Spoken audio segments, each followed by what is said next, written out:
Hello and welcome back to another video on the Matt Greseth Racing YouTube channel and Facebook page. And I've been wanting and looking forward to doing this video for a long time. And I'm joined with Dad here. He's the man behind most of the progress on the race car, the brains behind it and stuff like that. So we're just going to do a little interview here, and I'm looking forward to this. I've been wanting to do this for a long time. So first off, just kind of introduce yourself, kind of say what you do for work, any fun facts or accomplishments you got.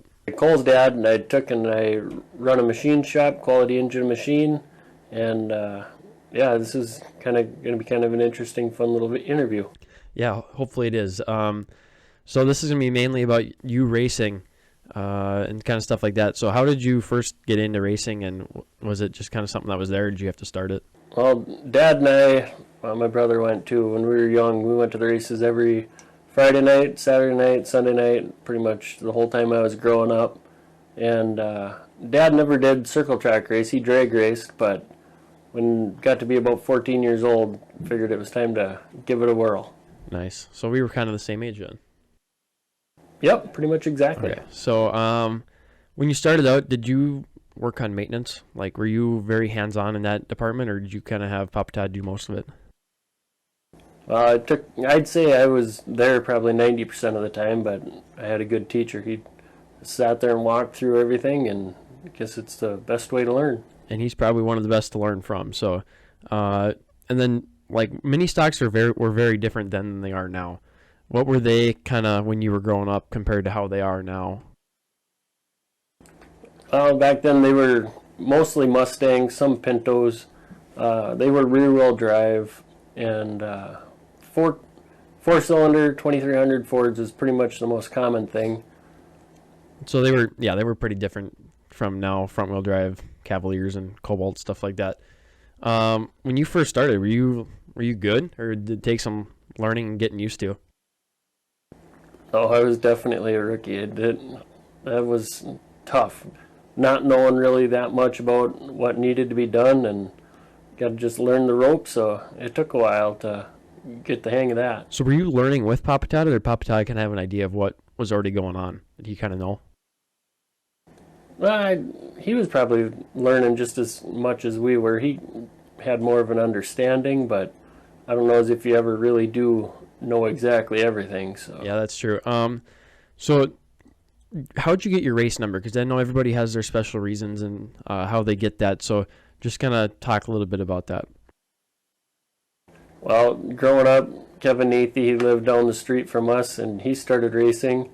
And I don't know how he picked 17, but that was his number. And then Chad Onstead and we started the same time, so figured we'd keep them consecutive. So Kevin was 17, I did 18, and then Chad, he did 16. Nice, and that's kind of how I got my number. If you guys didn't know that, I went in order. So Michael was 17, Dad was 18, and now I'm 19. So that's a pretty cool story that we got going there. Hopefully we can move forward on that a little bit too. Just kind of, were you successful in the mini stocks, or did you kind of struggle? Well, the first year or two, it was definitely all learning. Come the third year, kind of started catching on pretty good about that. But no, it took a little time. So, like because you moved up, so did that success kind of influence your choice, or what kind of was the choice to move up a class, and what class did you end up going to? Well, in 1998, I won the mini stock points championship, and I figured kind of a neat time to try something different. And Dad, he had the eye on the Mod 4s and figured it'd be a neat class to try, so figured we'd give it a whirl. Were Mod 4s popular around here then, or were they kind of, because I know that now they're kind of spread out towards the other side of Minnesota, but were they popular around here at the time? Yeah, I would say most every Sunday night. Glendon was pretty much the only place that had them locally around here. I'd say most every Sunday night they almost had a B main. 75% of the time that they had a lot of cars. So it was like your first year in the Mod 4. Were you successful, or was that kind of a struggle, kind of like the first year in the mini stock? No, that was definitely a struggle. You go out there thinking that this isn't going to be that hard, and yeah, competition was tough, and it was a good learning experience. We took and tried something different, can't be the same as everybody, so we put a 2.5 GM in the car. Everybody else had Fords and wanted to try that. Worked out pretty good, but got to be different. That's the truth. Oh, different is good. So then let's kind of move forward, not too far, but a little bit. And I know you've seen it in the video before, but just kind of talk about what kind of happened to your arm and how that kind of plays into who you are. Well, in 2001, I got in a snowmobile wreck, and it pulled, I don't know what exactly happened, but pulled all the nerves out of my spinal cord for my right arm. So that one's just kind of hanging there. And so then I took and went to Mayo and had a bunch of surgery done, kind of an experimental deal. And I got elbow movement. That's about all I got out of that one. So other than that, all is good. So just kind of what you have to endure at the hospital as far as surgery stuff? Was it kind of, obviously I know it was probably pretty harsh and probably kind of hard to do, but just kind of talk a little bit about what you kind of had to go through there. There too, I don't remember a lot of it. I had a traumatic brain injury, so they had to take I don't know how big of it was, but took a chunk of my skull out to let my brain swell and come back down. And then I had a whole bunch of like blood clot issues, and it was a struggle. I was in there for probably almost 2 months. That's a lot. Yeah. 2 months in the hospital. So just what did the doctors tell you about racing again? Were they pretty confident that you'd get back in a car, or were they kind of saying that it wasn't a good idea?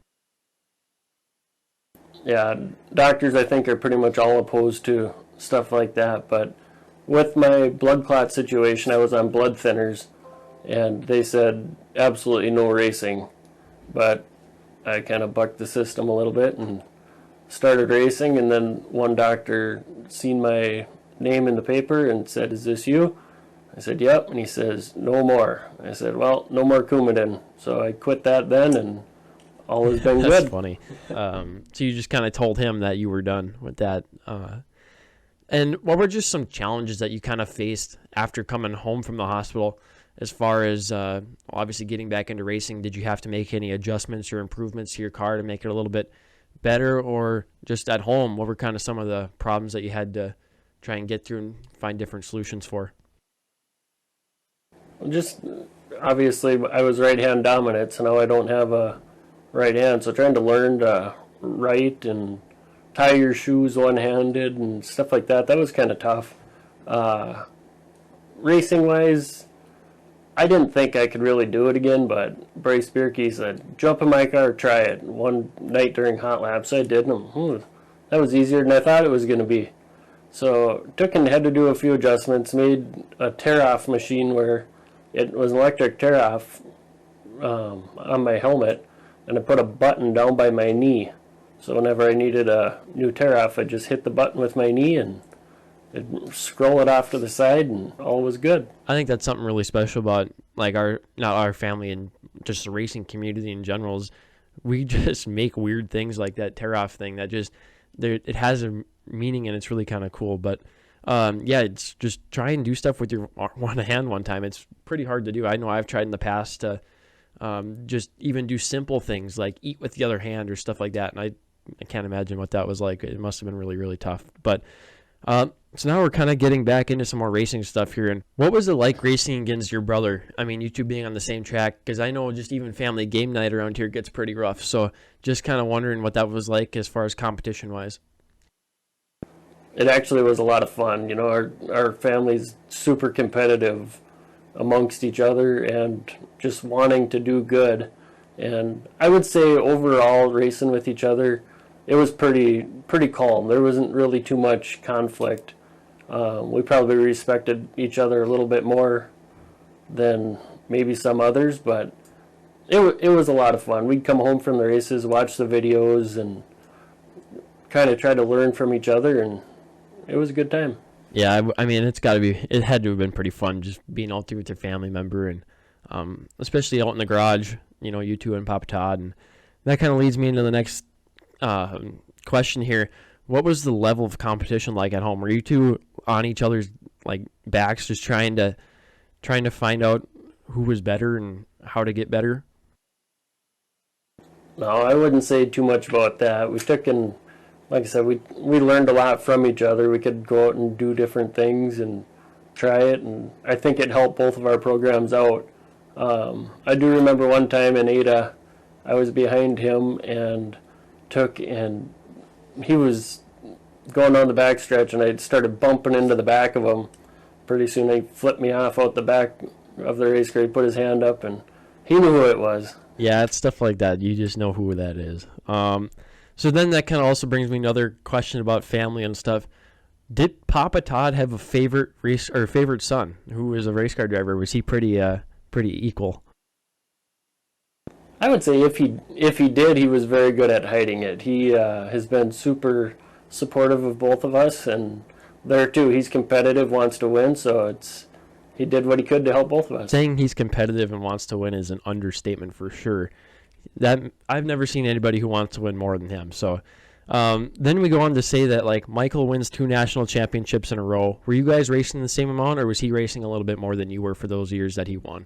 So I would say he raced more than I did. I was kind of stuck around home here a little bit, and he'd usually run 60, 70 shows, towards I'd run 35, 40. Yeah, we ran the 35, 40 the last few years, and it seems like it's a pretty good number to run.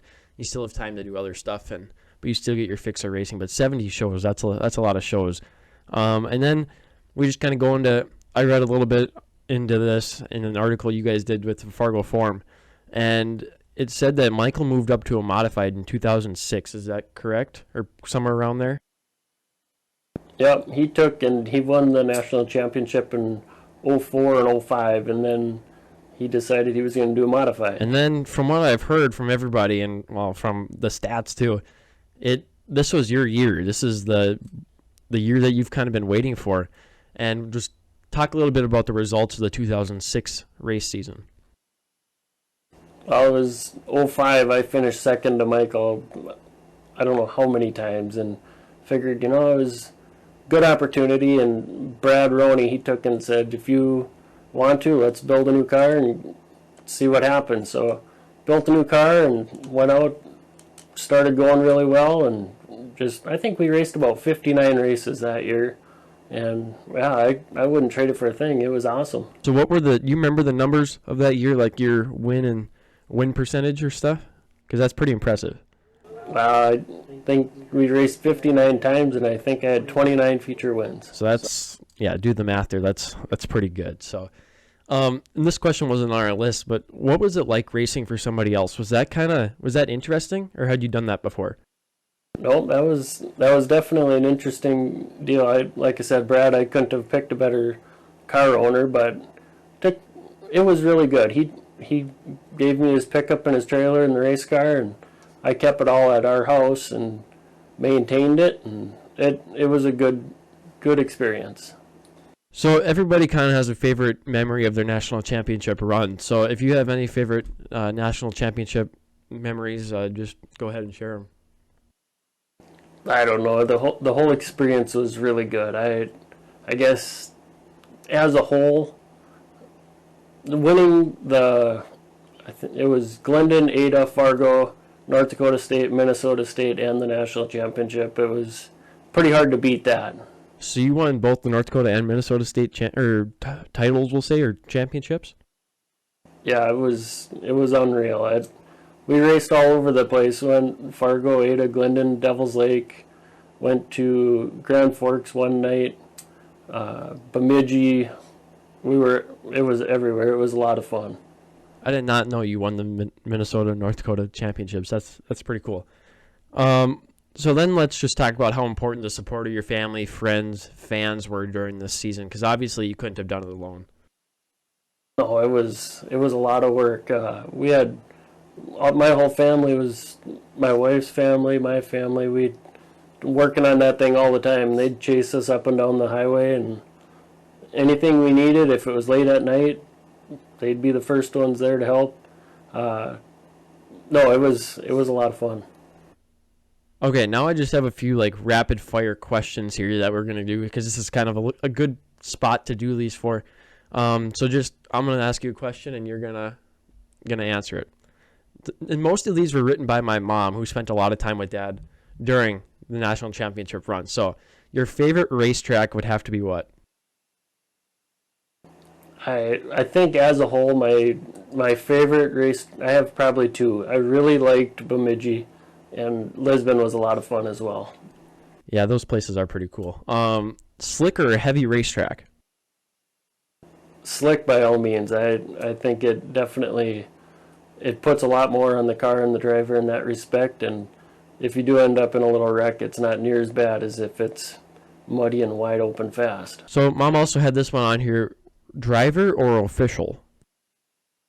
Driving was a lot of fun. It really was, and as an official, I got to appreciate that side of it a little bit more too. How, you know, I'm glad I drove before officiating because I kind of understood how certain situations occur, and without having that background, I think calls could be made in a different aspect. But no, it both ends of it were really fun, but they kind of played into each other. Okay, and your favorite track the favorite track cheeseburger?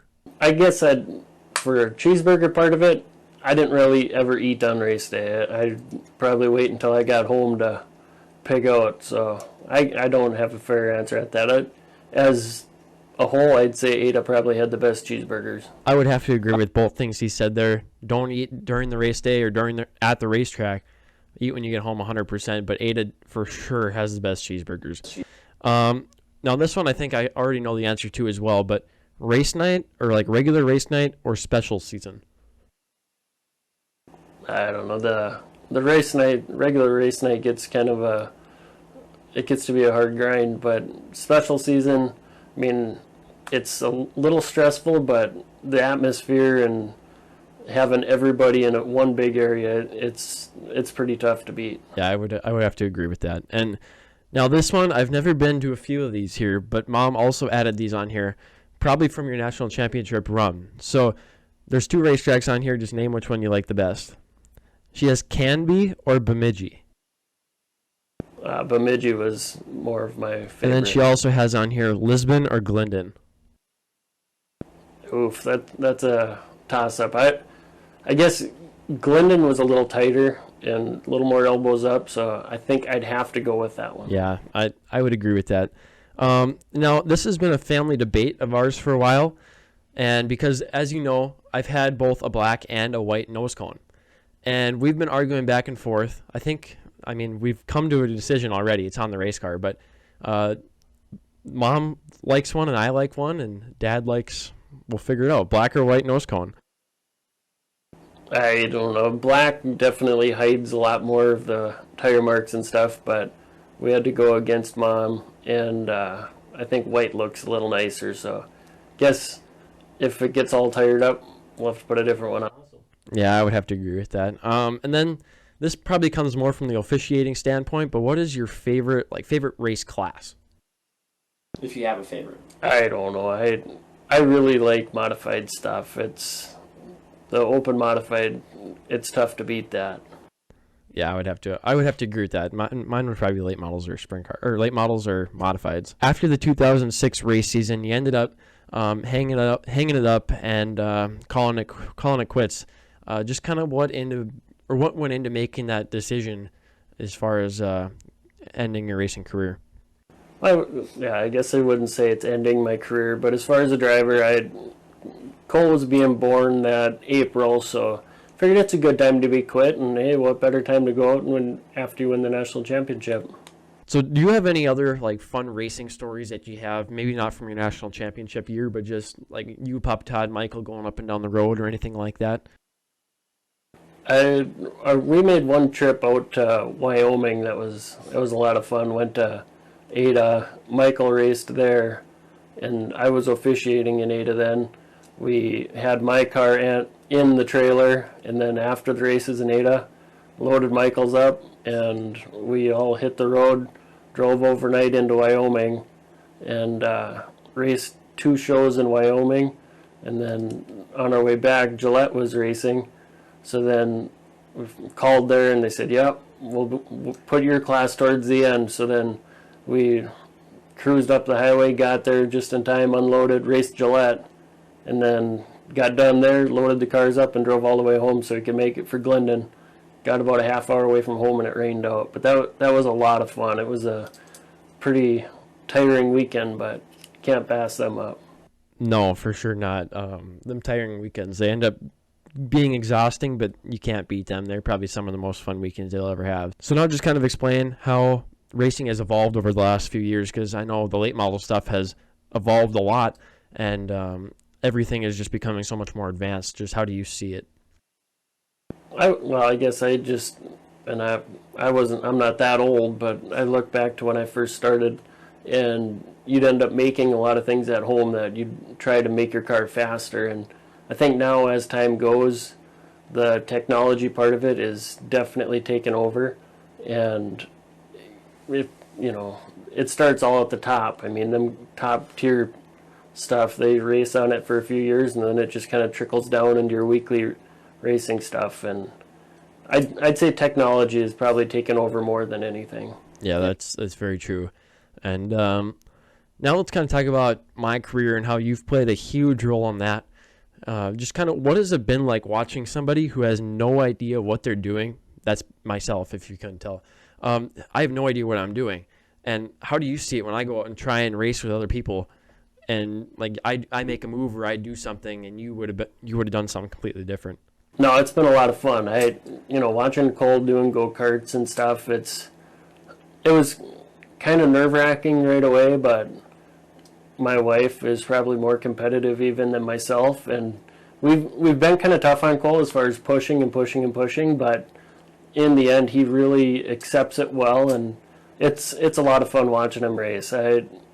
He's gotten into trying to learn the mechanical end of it, and there's a lot of things that this racing is super good for, I think, for Cole, as far as putting him in positions to have to talk to people, have to learn to deal with people when something might not be correct and they're upset, or just dealing in certain situations, I think has really been a neat part to have him part of. Well, we were just talking about that too not too long ago, is like reaching out for sponsors and stuff like that. How many other kids have reached out to go look for sponsors? And that's where you can't really beat the racing game and racing sport in general, and just stuff like that. So just a few other questions here. Have I ever scared you while I was racing? Because mom asked me that, and I'm like, I don't think so, but I'll ask him. As far as being scared, I wouldn't say that I've really ever been scared. When there's a couple times now that he's flipped over, and it's just watching it, it's tough to watch, but I know we've done everything we can to put him in a safe race car, and I guess it's been a lot of fun. I can't say as if I've ever necessarily been scared. Okay, and we're getting down to our last final few questions here of this interview. And if there was a new driver starting out, or what, like for me, I guess I'm still pretty new too. So what advice do you have to like start the racing career? I guess as far as advice, just go out there with zero expectations and have fun. Always try to pay attention to what, say what could make you better, and don't give up. Just keep pushing. And I will say I have to work on that. Just keep going. Don't get mad at stuff. That's a big part of my I gotta work on that.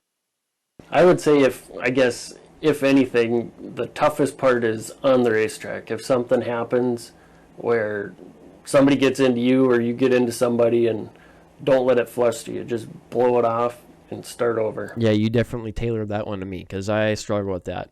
But yeah, just everything you said there was spot on. It definitely helps. Do you miss being in the driver's seat at all, or do you wish to? No, I actually, now watching you race and being part of that program, I'm done racing. It was a good experience. It was a lot of fun, but I'm all in on being a pit crew now. And one more, this is the last question of the interview. Will we ever see Matt Greseth in a race car again? Nope, Matt Greseth is forever done, but we'll continue helping Cole out and see where that proceeds to. Yeah, well, this has been an interview with Dad. I thank you for coming on, taking a little half hour to spend with us here, and hopefully you guys enjoyed the interview. If you like him, let me know. Maybe I'll find somebody else to do this with. We got a lot of good family members, and maybe get Mom in here or something and see what she thinks. Yeah, so if you want to hear any more interviews or anything like this, I'd love to do them, and we'll move on to the next one. But thanks for coming on, and we'll see you on the next one. Boom, boom, boom. Out go the lights.